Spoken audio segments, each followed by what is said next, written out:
Assalamu alaikum, dear students. How are you? I hope you all are having good days by the grace of Almighty Allah. Though it's not the time to stay good because of the pandemic of COVID-19, and because of this pandemic of COVID-19, you are facing a great loss, particularly in your education.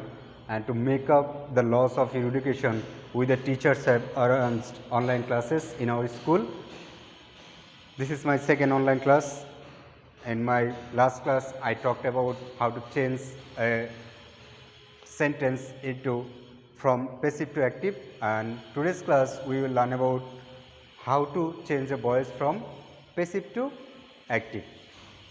I hope if you pay attention in this class and exercise accordingly, I hope you will be able to solve the question in the exam paper that you are told to change a sentence from passive to active. As accordingly, in my last class I gave my lecture in Bangla language, and today's class I also will give my lecture into Bangla language, because if I speak in English it will be little bit tough for you to understand. So let's start. আজকে আমরা যে বিষয় শিখব সেটা হচ্ছে কিভাবে passive voice থেকে active ভয়েসে পরিবর্তন করতে হয়। নরমালি এটা অষ্টম, নবম এবং দশম শ্রেণীর শিক্ষার্থীদের জন্য এটা পরীক্ষাপত্রে বা পরীক্ষায় থাকে।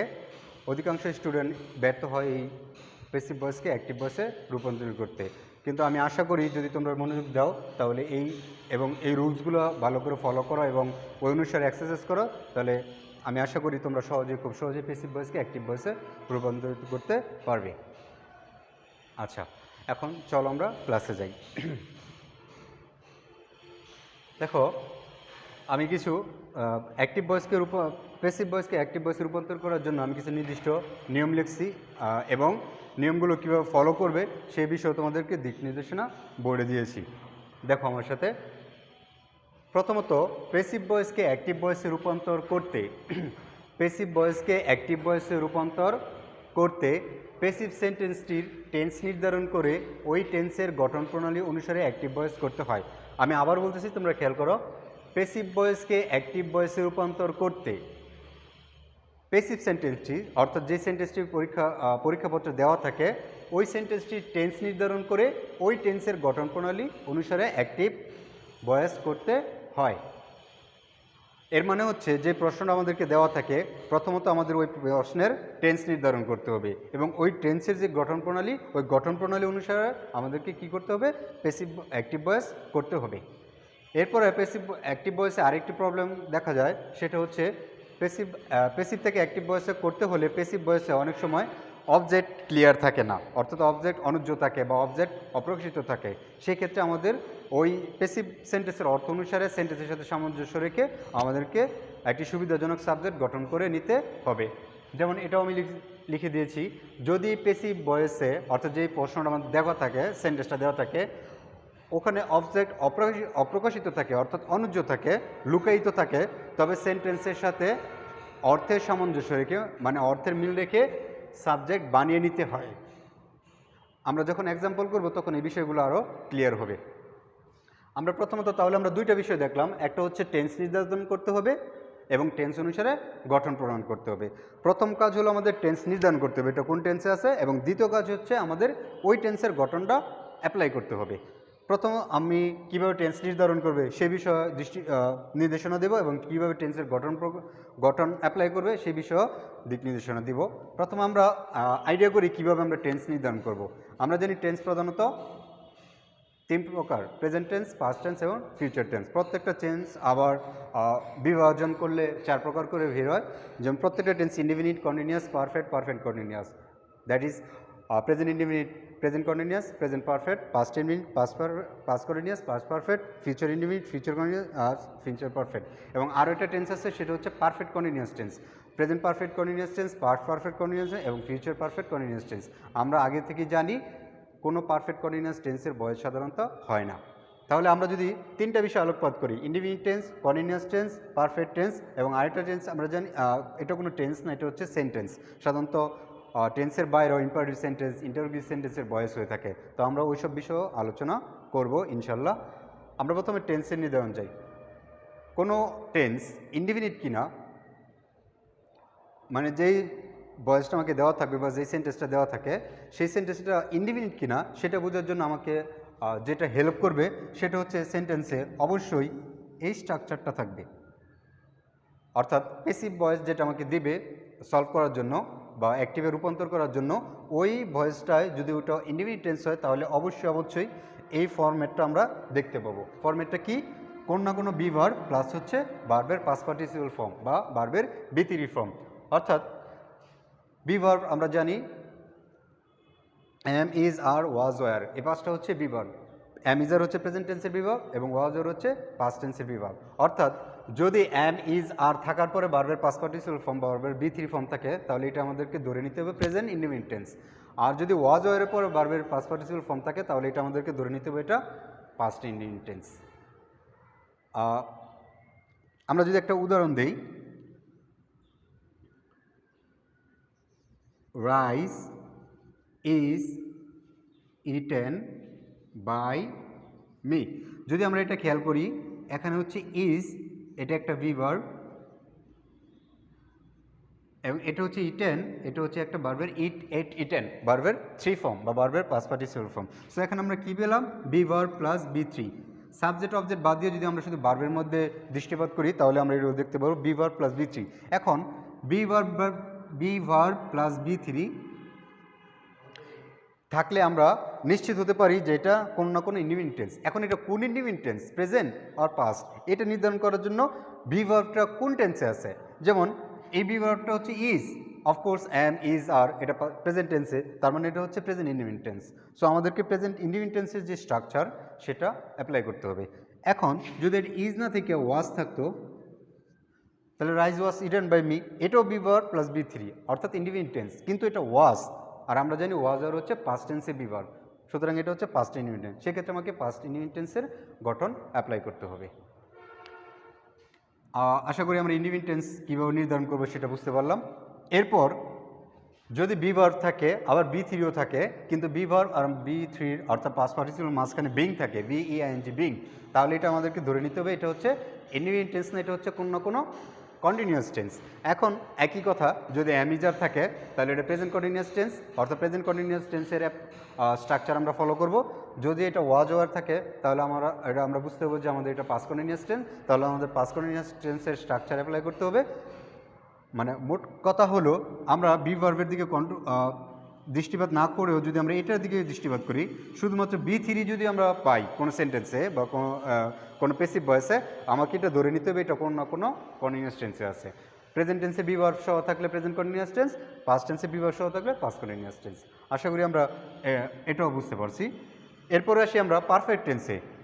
ইন্ডিফিনিট টেন্সের যেমন নির্দিষ্ট কিছু ফরম্যাট আছে, কন্টিনিউয়াস টেন্সের নির্দিষ্ট কিছু ফর্মুলা বা ফরম্যাট আছে, তেমনি পারফেক্ট টেন্সেরও নির্দিষ্ট কিছু ফরম্যাট আছে। সেটা হচ্ছে কোনো না কোনো হ্যাভ ভার্ব থাকবে, বিন থাকবে এবং ভার্বের পাস্ট পার্টিসিপল ফর্ম থাকবে।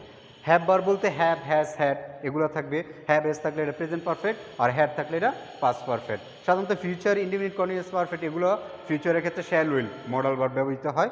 আমরা ফিউচারে না যাই, আমরা শুধু যেহেতু এটা মডাল ভার্ব, এটা আলাদা বিষয়, আমরা ফিউচার নিয়ে আলোচনা করব না, আমরা শুধু প্রেজেন্ট আর পাস্ট নিয়ে আলোচনা করব। এবং পরীক্ষায় বেশিরভাগ ক্ষেত্রে প্রেজেন্ট আর পাস্ট সম্পর্কেই তোমাকে কোয়েশ্চেন দেওয়া থাকে। আচ্ছা, যাই হোক, যে কথা বলতেছিলাম, কোন না এটা কি পারফেক্ট নাকি সেটা বোঝার জন্য আমাকে যেটা খেয়াল করতে হবে সেটা হলো এখানে কোনো এই সেন্টেন্সে কোনো হ্যাভ ভার্ব আছে কিনা, হ্যাভ, হ্যাজ, হ্যাড এগুলো আছে কিনা, কোনো বিন আছে কিনা, এবং বি3 তো প্যাসিভ ভয়েসের মাস্ট একটা স্ট্রাকচার। বি3 ছাড়া বা ভার্বের পাস্ট পার্টিসিপল ছাড়া কোনো প্যাসিভ ভয়েস হয় না। তো আমরা কি শিখলাম? এখন কন্টিনিউয়াসে যেমন আমরা বিংকে খেয়াল করি, তেমনিভাবে পারফেক্টে আমরা একটা ওয়ার্ড খেয়াল করতে পারি, সেটা হচ্ছে বিন। যদি আমরা বিন পাই তাহলে এটা আমরা ধরে নিতে পারি 100% শিওর হয়ে যে এটা কোনো না কোনো পারফেক্ট টেন্স। এখন যদি হ্যাভ এস থাকে অর্থাৎ প্রেজেন্ট টেন্সের হ্যাভ ভার্ব থাকে তাহলে প্রেজেন্ট পারফেক্ট, আর যে পাস্ট টেন্সের হ্যাড ভার্ব অর্থাৎ হ্যাড থাকে তাহলে এটা পাস্ট পারফেক্ট। এরপরে হচ্ছে আমরা টেন্স সম্পর্কে বের হয়ে একটু ইম্পারেটিভ সেন্টেন্সে যাব।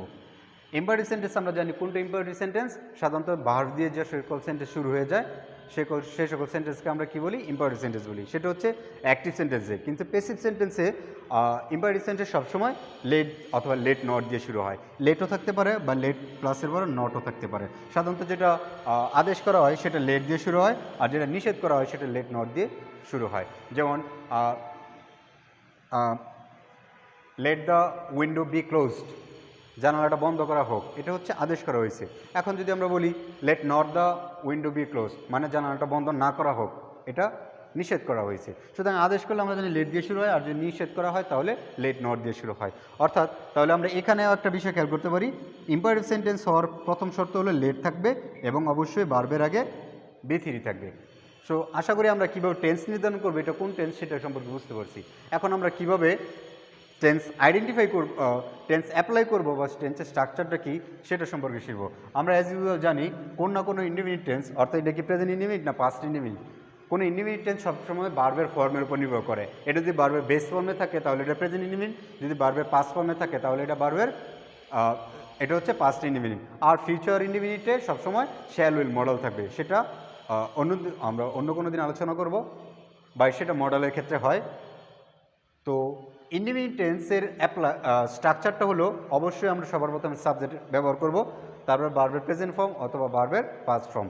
যদি ওই টেন্সটা প্রেজেন্ট ইন্ডিফিনিট টেন্স হয়ে থাকে তাহলে ভার্বের প্রেজেন্ট ফর্ম অর্থাৎ ভার্বের বি ওয়ান ফর্ম, আর যদি ওই টেন্সটা পাস্ট ইন্ডিফিনিট হয়ে থাকে তাহলে ভার্বের প্রেজেন্ট ফর্ম ব্যবহার না করে আমরা ভার্বের পাস্ট ফর্ম ব্যবহার করব। তারপর যথারীতি অবজেক্ট, তারপরে এক্সটেনশন, এগুলো আশা করি আমরা জানি। যদি এটা কন্টিনিউয়াস টেন্স হয় তাহলে অ্যাজ ইউজুয়াল সাবজেক্ট, তারপর কন্টিনিউয়াস টেন্সের প্রধান শর্ত কি, বি ভার্ব লাগবে এবং অবশ্যই ভার্বের সাথে আইএনজি লাগবে। এজন্য আমরা লিখছি subject plus be verb plus ভার্বের ING plus object plus extension. এখন আগের সেন্টেন্সটা যদি প্রেজেন্ট কন্টিনিউয়াস হয়ে থাকতো তাহলে সেই ক্ষেত্রে আমরা বি ভার্বের ক্ষেত্রে ব্যবহার করতাম অ্যাম ইজ আর, আর যদি পাস্ট টেন্সের হয়ে থাকতো তাহলে আমরা ব্যবহার করতাম ওয়াজ ওয়ার। অর্থাৎ বি ভার্ব হচ্ছে শর্ত, এখন প্রেজেন্ট টেন্সের হলে অ্যাম ইজ আর ব্যবহার করব, আর পাস্ট টেন্সের হলে ওয়াজ আর ব্যবহার করবো এবং যথারীতি ভার্বের সাথে আইএনজি অবজেক্ট এক্সটেনশন। যদি সেন্টেন্সটা আমরা ধরতে পারি যে সেন্টেন্সটা পারফেক্ট টেন্স তাহলে সেক্ষেত্রে সাবজেক্ট একটা হ্যাভ ভার্ব, প্রেজেন্ট টেন্স হলে প্রেজেন্ট টেন্সের হ্যাভ ভার্ব অর্থাৎ হ্যাভ অথবা হ্যাজ সাবজেক্ট ও পার্সন অনুসারে, আর তারপর ভার্বের বি থ্রি অর্থাৎ ভার্বের পাস্ট পার্টিসিপল ফর্ম, তারপর অবজেক্ট, তারপর এক্সটেনশন। আর যদি পাস্ট পারফেক্ট হয়ে থাকে তাহলে আমরা সাবজেক্টের পরে হ্যাভ ভার্বের জায়গায় আমরা হ্যাড ব্যবহার করব। এরপর ইম্পারেটিভ সেন্টেন্স, যদি ইম্পারেটিভ সেন্টেন্স হয় তাহলে ইম্পারেটিভ সেন্টেন্স থেকে, যেমন ইম্পারেটিভ সেন্টেন্স সাধারণত আমরা জানি let plus V three plus let plus V three, সেক্ষেত্রে লেটটা থাকবে না, বিও থাকবে না, শুধু ইম্পারেটিভ সেন্টেন্সের স্ট্রাকচার হচ্ছে এটা। ইম্পারেটিভ সেন্টেন্স সবসময় ভার্ব দিয়ে শুরু হয়, তারপর অবজেক্ট, তারপরে এক্সটেনশন। ইম্পারেটিভ সেন্টেন্সে আমরা জানি নর্মালি কোনো সাবজেক্ট থাকে না, কারণ ইম্পারেটিভ সেন্টেন্সে কাউকে না কাউকে কোনো আদেশ নিষেধ অনুরোধ এগুলো করা হয়। সুতরাং যাকে আদেশ নিষেধ অনুরোধ করা হয় তাকে প্রকাশ করা হয় না বা তাকে উক্ত করা হয় না। তো আশা করি আমরা কীভাবে টেন্স নির্ধারণ করতে হয় সেটাও বুঝতে পেরেছি এবং কীভাবে টেন্স অ্যাপ্লাই করব, টেন্সের স্ট্রাকচারটা অ্যাপ্লাই করব সে সম্পর্কে আলোকপাত করেছি। এখন আমরা এক্সাম্পল দিয়ে আরও একটু বিস্তারিত আলোচনা করার চেষ্টা করব। আচ্ছা, আমরা কিছু এক্সাম্পল দেখি। আমরা খুব সহজ উদাহরণ দেখব।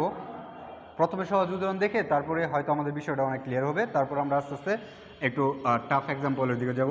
প্রথমত আমরা এটা লিখি, rice is eaten by me. এটা যদি আমরা অ্যাক্টিভ করতে যাই, অ্যাজ ইউজুয়াল আমাদের প্রথমেতে আমি বলেছি প্যাসিভ ভয়েসকে অ্যাক্টিভ ভয়েসে রূপান্তর করতে হলে প্যাসিভ সেন্টেন্সটির টেন্স নির্ধারণ করে ওই টেন্সের গঠন প্রণালী অনুসারে অ্যাক্টিভ ভয়েস করতে হয়। অর্থাৎ প্রথমেই আমাদের সেন্টেন্সের টেন্স নির্ধারণ করতে হবে। আচ্ছা, আমরা আসি, আমরা আগে যেটা বলেছি এখানে আমরা একটা কি দেখতে পাই, ভি ভার্ব, এবং এটা কি ভার্বের 3 নম্বর ফর্ম। তাহলে আমরা কি দেখতে পেলাম, be verb plus V three. আমরা আমি বুঝিয়েছি যে যদি কোনো সেন্টেন্সে আমরা V verb plus V three, শুধুমাত্র be verb plus V three পাই তাহলে এটা কোনো না কোনো ইনডিফিনিট টেন্স হয়। তাহলে এখন বি ভার্বের মধ্যে আমরা কোন টেন্সের বি ভার্ব পেয়েছি, ইজ, এটা হচ্ছে প্রেজেন্ট টেন্সের বি ভার্ব। তো নর্মালি এটা হচ্ছে প্রেজেন্ট ইনডিফিনিট টেন্স, অর্থাৎ বি ভার্ব বি থ্রি এটা 100% শিওর যে এটা কোনো না কোনো ইনডিফিনিট টেন্স। এখন যেহেতু এখানে ইজ আছে তার মানে এটা প্রেজেন্ট ইনডিফিনিট টেন্স, এবং আমরা জানি প্রেজেন্ট ইনডিফিনিট টেন্স গঠনে সাবজেক্ট, অবজেক্ট, এক্সটেনশন সবই ঠিক থাকবে, শুধুমাত্র বি টুটা ব্যবহার না করে ভার্বের ওয়ান ফর্ম আমরা ব্যবহার করব। তাহলে আমরা প্রথমত আইডিয়া করতে পেরেছি এটা প্রেজেন্ট ইনডিফিনিট টেন্স। এখন আমরা প্রেজেন্ট ইনডিফিনিট টেন্সের স্ট্রাকচারটা ফলো করব। প্রথমে প্রেজেন্ট ইনডিফিনিট টেন্সের প্রথমে আমাদের কী ব্যবহৃত হয়? সাবজেক্ট। আমরা জানি ভয়েসে সবসময় সাবজেক্ট এবং অবজেক্ট রিভার্স করে, অর্থাৎ অবজেক্টটা সাবজেক্ট হয়ে যায়, সাবজেক্টটা অবজেক্ট হয়ে যায়। সেক্ষেত্রে এটা একটা বিশেষ সাবজেক্ট আর এটা হচ্ছে অবজেক্ট। কিন্তু আমরা যখন অ্যাক্টিভ ভয়েস করব তখন কি আমরা সাবজেক্ট নিব? অবশ্যই না, আমরা তখন অবজেক্টকেই সাবজেক্ট হিসেবে নেব। তার মানে প্রথমে এর সাবজেক্টিভ ফর্ম হচ্ছে আই গেল সাবজেক্ট। এরপর হচ্ছে ভার্বের ওয়ান অথবা ভার্বের টু ফর্ম। ভার্বের ওয়ান ফর্ম আমরা কখন ব্যবহার করি? যখন টেন্সটা প্রেজেন্ট ইনডিফিনিটে থাকে। ভার্বের টুটা আমরা কখন ব্যবহার করি? যখন টেন্সটা পাস্ট ইনডিফিনিটে থাকে। তাহলে যেহেতু এখানে ইজ আছে, আমি আগেই বলছি প্রেজেন্ট টেন্সের ব্যবহার থাকা মানে হচ্ছে প্রেজেন্ট টেন্স, পাস্ট টেন্সের ব্যবহার থাকা মানে হচ্ছে পাস্ট ইনডিফিনিট টেন্স। যেহেতু এখানে ইজ আছে এবং ইজ একটা প্রেজেন্ট টেন্সের ব্যবহার, সেক্ষেত্রে এটা প্রেজেন্ট ইনডিফিনিট টেন্স। আর প্রেজেন্ট ইনডিফিনিট টেন্সের গঠন হচ্ছে ভার্বের ওয়ান ফর্ম বা ভার্বের বেস ফর্ম। তাহলে এখানে ভার্ব কোনটা? ইটেন। তাহলে ইটেনের মেইন ভার্ব কি? আমরা জানি ইট, এটা হচ্ছে ভার্বের ওয়ান ফর্ম, এট এটা হচ্ছে ভার্বের টু ফর্ম এবং ভার্বের থ্রি ফর্ম হচ্ছে ইটেন। তো আমরা ইটেন থেকে আসবো কোথায়? ইট থেকে। কেন? কারণ এটা গঠন, ইনডিফিনিট টেন্সের গঠন হচ্ছে ভার্বের ওয়ান ফর্ম। সুতরাং আমরা এখানে কী ব্যবহার করব? ইট। সাবজেক্ট আমরা ভার্বের ব্যবহার করলাম, এখন হচ্ছে অবজেক্ট। আমরা জানি অবজেক্ট যদি সাবজেক্ট হয় তাহলে প্যাসিভ ভয়েসের সাবজেক্টই হচ্ছে অবজেক্ট। তার মানে রাইসের রাইস, রাইসের রাইস। এরপর হচ্ছে এক্সটেনশন মানে অতিরিক্ত অংশ। আমাদের এখানে আর কোনো এক্সটেনশন নাই, কারণ যেহেতু সাবজেক্ট, এটা ভার্ব, এটা অবজেক্ট। তো সাবজেক্ট আর অবজেক্টের অতিরিক্ত কিছু নাই, তার মানে এখানে এই টেন্সে এক্সটেনশন নাই। তো যেহেতু নাই, আমরা এক্সটেনশন ব্যবহার করব না। যদি সেন্টেন্সে এক্সটেনশন থাকতো তাহলে আমরা এক্সটেনশন ব্যবহার করতাম। যেমন rice is eaten by me, rice is eaten by me in the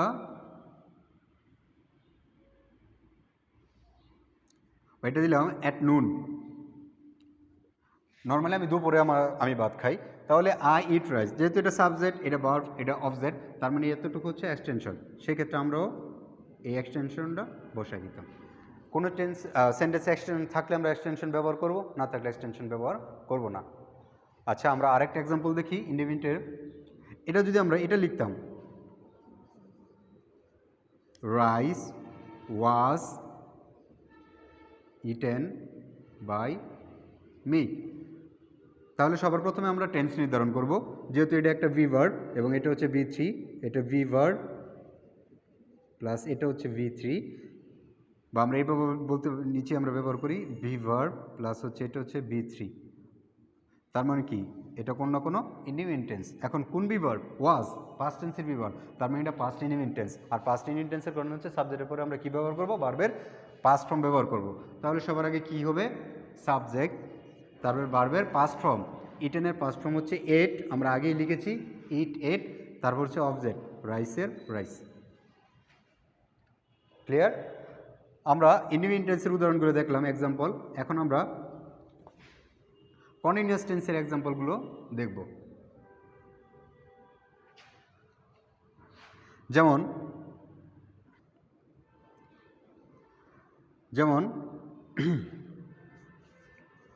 you are being called by your mother. You are being called by your mother, এটা যদি আমরা অ্যাক্টিভ করতে যাই তাহলে প্রথমে আমাকে টেন্স নির্ধারণ করতে হবে। যেহেতু এখানে বিং আছে এবং আমরা আগেই বলছি বিং থাকা মানেই কোনো না কোনো কন্টিনিউয়াস টেন্স, বিং থাকা মানেই কোনো না কোনো কন্টিনিউয়াস টেন্স। এখন বিংয়ের আগে কোন টেন্সের ব্যবহার আছে? প্রেজেন্ট টেন্সের ব্যবহার আছে। তার মানে এটা প্রেজেন্ট কন্টিনিউয়াস টেন্স। এবং কন্টিনিউয়াস টেন্সের গঠন কি? কন্টিনিউয়াস টেন্সের গঠন হচ্ছে সাবজেক্ট, বি ভার্ব, ভার্বের সাথে আইএনজি, অবজেক্ট, এক্সটেনশন। এখন বি ভার্ব নির্ধারণ করে এটা কোন continuous? Present continuous, past continuous না অন্য কোনো কন্টিনিউয়াস? এখন যেহেতু এটা বিং কন্টিনিউয়াস এবং আর থাকাতে প্রেজেন্ট কন্টিনিউয়াস, তার মানে এই বি ভার্বের জায়গায় আমরা এম, ইজ, আর ব্যবহার করব। যেহেতু এখানে সাবজেক্ট ছিল ইউ, সেজন্য আমরা আর ব্যবহার করছি, কিন্তু আমাদের সাবজেক্ট হবে ইউর মাদার। সুতরাং ইউর মাদারের সাথে তো আর বসে না, ইউর মাদার হচ্ছে থার্ড পারসন সিঙ্গুলার নাম্বার, সেহেতু ইউর মাদারের সাথে আমাদের বি ভার্ব হচ্ছে ইজ। আচ্ছা, আমরা গঠনে যাই। তার মানে সবার প্রথম হচ্ছে সাবজেক্ট। আমরা জানি প্যাসিভ ভয়েসের অবজেক্টিভ, অ্যাক্টিভ ভয়েসের সাবজেক্ট। তো সবার আগে আমরা ব্যবহার করব ইউর মাদার। তারপর হচ্ছে ভিভার, যেহেতু এটা প্রেজেন্ট টেন্স তাহলে প্রেজেন্ট টেন্সের ভিভার, প্রেজেন্ট টেন্সের ভিভার আমরা জানি তিনটা, এম, ইজ, আর। ইউর হচ্ছে থার্ড পারসন সিঙ্গুলার নাম্বার, তাহলে ইউর মাদার হচ্ছে থার্ড পারসন সিঙ্গুলার নাম্বার, তাহলে ইউর মাদারের সাথে ভিভার হচ্ছে ইজ। আমরা জানি থার্ড পারসন সিঙ্গুলার নাম্বারের সাথে ভিভার ইজ ব্যবহৃত হয়। ইউর মাদার ইজ, তারপর হচ্ছে ভার্বের সাথে আইএনজি, বি ওয়ানের সাথে অবশ্যই ভার্বের প্রেজেন্ট ফর্মের সাথে আইএনজি। তাহলে এখানে কলের মেন ভার্ব হচ্ছে কল, তাহলে কলিং। তারপর হচ্ছে অবজেক্ট, অবজেক্ট আমরা জানি প্যাসিভ ভয়েসের সাবজেক্টই অ্যাক্টিভ ভয়েসের অবজেক্ট ইউ। তারপর হচ্ছে এক্সটেনশন, এই সেন্টেন্সে কোনো এক্সটেনশন আমি লিখিনি, তো আমারও অ্যাক্টিভ ভয়েসে কোনো এক্সটেনশন লেখার দরকার নেই। আচ্ছা, আমরা যে আরেকটা সেন্টেন্স লিখি,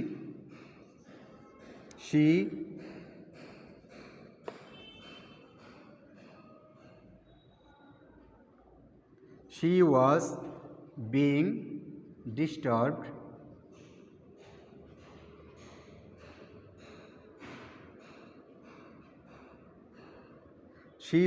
disturbed by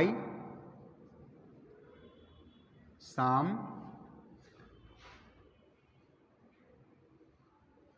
naughty boys. She was being disturbed by some naughty boys, অর্থাৎ সে কিছু দুষ্ট ছেলেদের দ্বারা সে বিরক্তিত হচ্ছে, অর্থাৎ তাকে বিরক্ত করা হচ্ছে।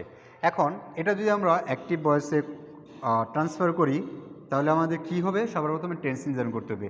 আমরা দেখতে পেলাম বিং, তার মানে এটা কোনো না কোনো কন্টিনিউয়াস, যেহেতু এখানে ওয়াজ আছে তার মানে এটা পাস্ট কন্টিনিউয়াস, এবং পাস্ট কন্টিনিউয়াসের গঠন হচ্ছে প্রথমে সবার প্রথমে আমরা সাবজেক্ট ব্যবহার করব, অর্থাৎ প্যাসিভ ভয়েসের অবজেক্ট সেটা হচ্ছে ডিস্টার্ব বাই, আমরা জানি বাইয়ের পরে যেটা থাকে সেটাই subject.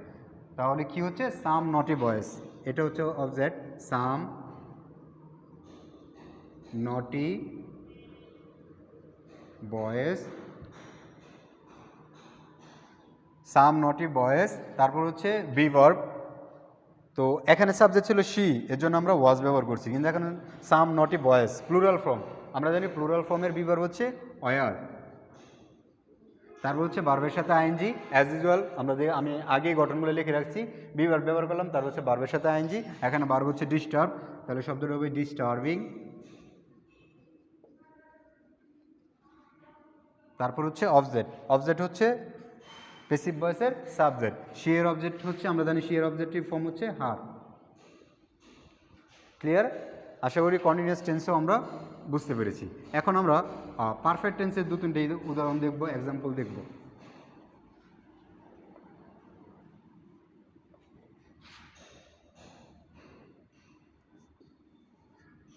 The work has been done by me. The work has been done by me. সবার প্রথমে আমরা টেন্স নির্ধারণ করি, আমরা বিন দেখতে পেলাম এবং এর আগে একটা হ্যাভ ভার্ব দেখতে পেলাম।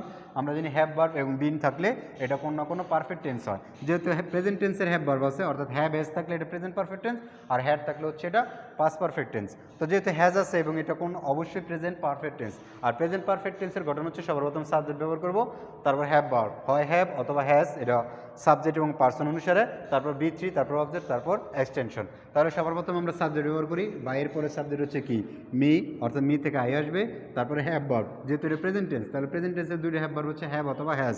আমরা জানি আইয়ের সাথে হ্যাভ ভার্ব হচ্ছে হ্যাভ, তারপর হচ্ছে বি থ্রি, ডানের বি থ্রি ডান, কারণ এটা মেন ভার্ব হচ্ছে অ্যাজ ওয়েল আমরা জানি ডু, তারপর হচ্ছে ডিড, তারপর হচ্ছে ডান, এটা বি ওয়ান, এটা বি টু, এটা হচ্ছে বি থ্রি। এখন প্রশ্ন হতে পারে, স্যার এখানে ডানের পরিবর্তে তো ডানই ব্যবহার করা হচ্ছে, এটার কারণ হচ্ছে যে সেন্টেন্সটা দেওয়া আছে এটাও প্যাসিভ পারফেক্টে আছে এবং যেটা আমরা করব সেটাও পারফেক্টে আছে, এবং কোনো পারফেক্ট টেন্স কখনোই ভার্বের পাস্ট পার্টিসিপল ফর্ম ছাড়া সম্ভব না, হোক এটা অ্যাক্টিভে হোক এটা প্যাসিভে পাস্ট পার্টিসিপল ফর্ম লাগবে, সেজন্য এখানে ডানের পরিবর্তে আমরা ডানই ব্যবহার করেছি। আচ্ছা, যাই হোক, সাবজেক্ট হ্যাভ ভার্ব, ভার্বের বি থ্রি ফর্ম, তারপর হচ্ছে অবজেক্ট, অবজেক্ট হচ্ছে দ্য ওয়ার্ক, দ্য ওয়ার্ক, তারপর হচ্ছে এক্সটেনশন, আমি কোনো এক্সটেনশন রাখিনি। আমরা আরেকটা এক্সাম্পল যাই,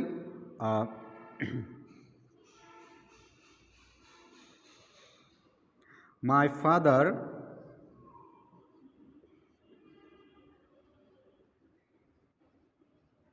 had been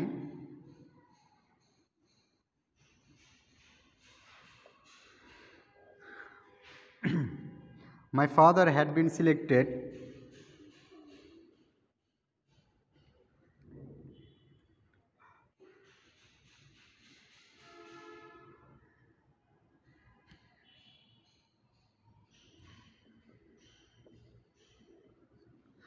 my father had been selected chairman by the people. My father had been selected chairman by the people. এটা যদি আমরা রিড করতে আগে প্রথম আমরা টেন্স নির্ধারণ করি বিন প্লাস হচ্ছে বি থ্রি এবং এর প্রথম একটা ভিভার হ্যাভ ভার্ব, তাহলে আমরা জানি এটা কোনো না কোনো পারফেক্ট টেন্স। এখন যেহেতু হ্যাড আছে তাহলে এটা অবশ্যই পাস্ট পারফেক্ট টেন্স। তাহলে পাস্ট পারফেক্ট টেন্সের গঠন কি? সবার আগে হচ্ছে সাবজেক্ট, সবার আগে হচ্ছে subject.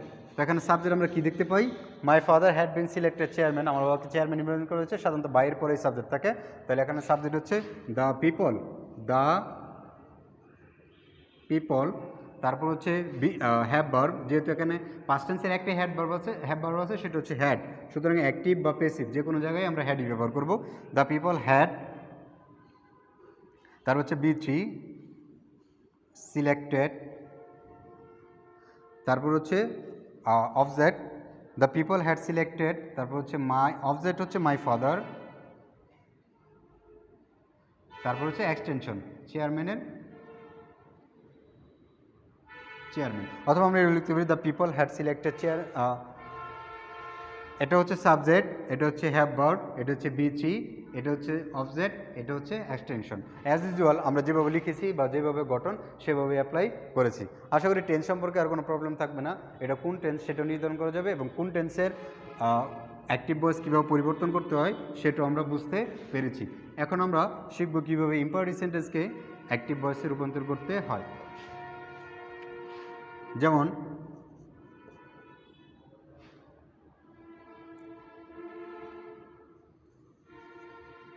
let the door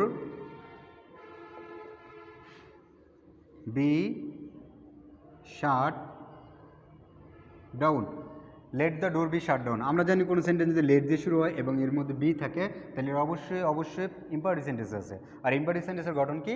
subject verb plus object plus extension. অর্থাৎ সবার প্রথমে আমাকে ভার্ব খুঁজে বের করতে হবে। এখানে ভার্ব কোনটা? লেট তো অবশ্যই না, কারণ লেট প্যাসিভ ভয়েসের পরিচয় বহন করে। দ্য ডোর হচ্ছে অবজেক্ট, বি তো উঠে যাবে, তার মানে শার্ট হচ্ছে ভার্ব। আর আমরা সাধারণত কোনো ভার্বের সাথে প্রিপোজিশন থাকলে এটা ভার্বের সাথে প্রিপোজিশনটা রেখে দিই। তার মানে সবার প্রথমে আমার শাট ডাউন হবে, ভার্ব ব্যবহার করলাম। এরপর হচ্ছে অবজেক্ট হচ্ছে the door, shut down the door. এরপর হচ্ছে এক্সটেনশন, আমি আর কোনো এক্সটেনশন লিখিনি, সুতরাং আমাকে এখানে কোনো এক্সটেনশন লিখতে হবে না। তো এরপরে আমরা আরেকটু দেখি, লেট নট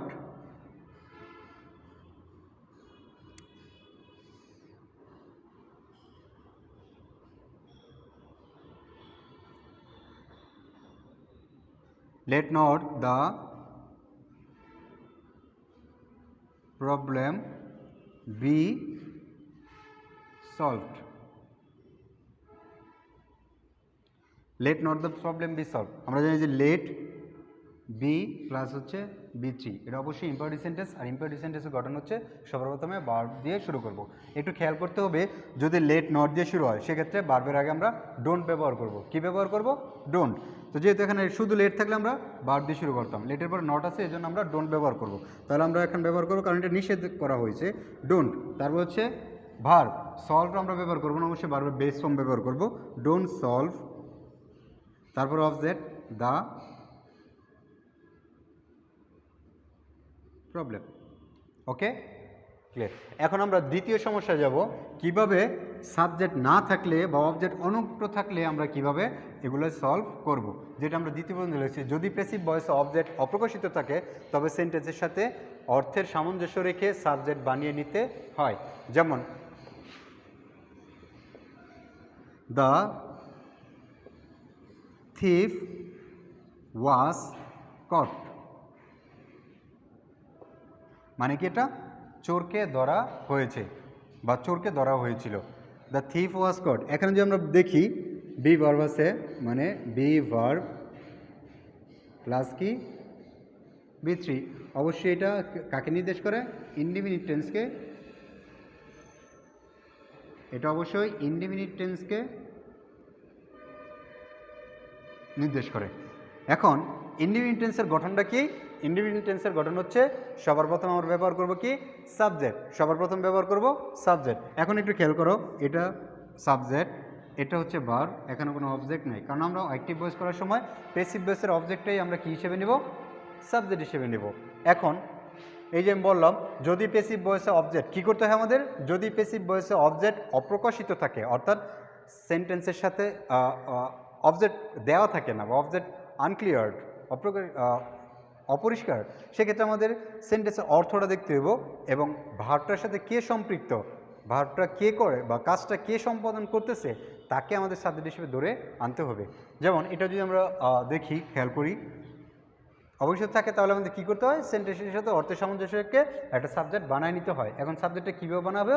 সাবজেক্টটা বানাবো সেন্টেন্সের সাথে অর্থ রেখে, এবং এই কাজটা প্যাসিভ সেন্টেন্সের যে কাজটা আছে, ভার্বটা আছে, সেটা কে করে, পারফর্ম কে করে, সেই কর্তাই আমাদের সাবজেক্ট। দ্য থিফ ওয়াজ কট, চোরকে ধরা হয়েছে। আচ্ছা, চোর কে ধরে? আমরা জানি নর্মালি চোর আইনশৃঙ্খলা বাহিনী, পুলিশ ধরে। সে যদিও এখানে পুলিশ দেওয়া নাই, উজ্জ্ব নাই, তারপরেও আমরা কি করব? এখানে পুলিশ সাবজেক্ট হিসেবে আনবো, কারণ এটা নিয়ম। তাহলে আমরা কি আনবো? The police. ক্লিয়ার? যদিও এই সেন্টেন্সে পুলিশ নাই, কিন্তু আমরা পুলিশ কোত্থেকে আনলাম? আমি আগেই বলেছি, যদি অবজেক্ট অপ্রকাশিত থাকে, মানে অবজেক্ট আনক্লিয়ার থাকে, অবজেক্ট কে এটা বোঝা না যায়, তাহলে সেন্টেন্সের সাথে অর্থাৎ সেন্টেন্সের কাজটা যে সম্পাদন করে বা যে পারফর্ম করে তাকে আমাদের সাবজেক্ট হিসেবে বানিয়ে নিতে হবে। যেমন দ্য থিফ ওয়াজ কট, চোরকে ধরা হয়েছে। এখন চোর, এখানে কাজ কোনটা? ক্যাচ, ধরা। কে ধরা হয়েছে? চোর। চোর কে ধরে? আইনশৃঙ্খলা বাহিনীর সদস্যরা, পুলিশ বা অন্যান্য বাহিনীরা, কিন্তু আমরা এখানে যে কোনো একটা নিয়ে নিব, দ্য পুলিশ। এরপর কি? ইনডিফিনিট টেন্স, যেহেতু be verb plus V three, তাহলে ইনডিফিনিট টেন্সের গঠন হচ্ছে, যেহেতু ওয়াজ আছে তার মানে এটা ভার্বের পাস্ট ফর্ম আমাদেরকে ব্যবহার করতে হবে। তাহলে কটের মেন ভার্ব কি? আমরা জানি কটের মেন ভার্ব হচ্ছে ক্যাচ, সিএটি হচ্ছে ক্যাচ, ক্যাচের বি টু হচ্ছে কট, আবার ক্যাচের বি থ্রি হচ্ছে কট, কিন্তু আমরা ব্যবহার করব বি টু, বিকজ ওয়াজ, তাহলে কট। তারপর হচ্ছে অবজেক্ট। অবজেক্ট কি হচ্ছে? সাবজেক্টই object. The police caught the thief. যেমন আমরা আরেকটা উদাহরণ লিখি, টিচার্স শুড বি রেসপেক্টেড।